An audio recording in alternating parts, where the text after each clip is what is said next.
యుద్ధం జరుగుతున్న నేపథ్యంలో సామాన్యులకు ఊహించిన షాక్ తగిలింది. సిలిండర్ ధరలు భారీగా పెరిగిపోయాయి.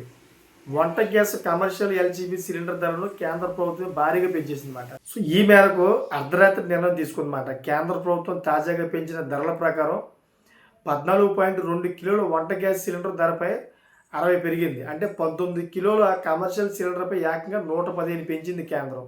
ఈ కొత్త ధరలు నేటి నుంచి అమల్లోకి వస్తాయని సంచలన ప్రకటన చేసింది. ఈ లెక్క ప్రకారం హైదరాబాద్లో 14.2 కేజీల డొమెస్టిక్ సిలిండర్ ధర రూ. 905 నుంచి రూ. 965కి చేరిందన్నమాట.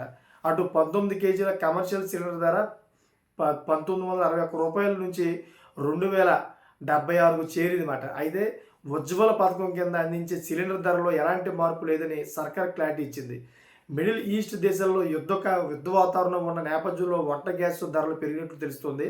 సో వంట గ్యాస్ను కాస్త అదుపులో వినియోగించుకోవాలని చాలామంది నిపుణులు చెబుతూ ఉన్నారన్నమాట. దేశ రాజధాని ఢిల్లీలో 14.2 కేజీల సిలిండర్ ధర 853 నుంచి 913 పెంచేసిందంటే అదే సమయంలో 19 కేజీల ధర కూడా అధికం చేసిందన్నమాట.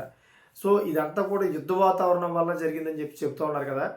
మరి ఇటువంటి యుద్ధ వాతావరణం టైంలోని మరి భారతదేశం ప్రజల కోసం మరి ఏం చేస్తుంది?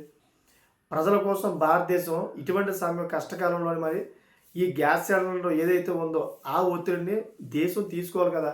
ఇప్పుడు సామాన్యమైన వ్యక్తుల మీద ఈ ఒత్తిడి పడుతుంది అన్నమాట. నాకు తెలిసిన మట్టుకైతే ఇటువంటి సమయంలోని భారతదేశం కొంచెం మనకి సానుకూలంగా అయితే మద్దతు తెలపాలి. ఇటువంటి రేట్ల విషయంలోని కొంచెం పెంచాలి. మరి ఇంత భారీగా పెంచడం వల్ల సామాన్యమైన ప్రజలు ఈ డబ్బులు కట్టాలని చాలా ఇబ్బంది పడతారన్నమాట. సో అటువంటి వాళ్ళు మళ్ళీ రూ. 115 ఎక్స్ట్రా పెరిగిందంటే మరి వాళ్ళ గుండెలో రాయపడినట్టే కదా. సో మీకేమనిపిస్తుందో కామెంట్ చేయండి. అదేవిధంగా నచ్చితే కనుక ఇటువంటి లేటెస్ట్ ఇన్ఫర్మేషన్ కోసం ఛానల్ సబ్స్క్రైబ్ చేసుకోండి. Thank for watching friends.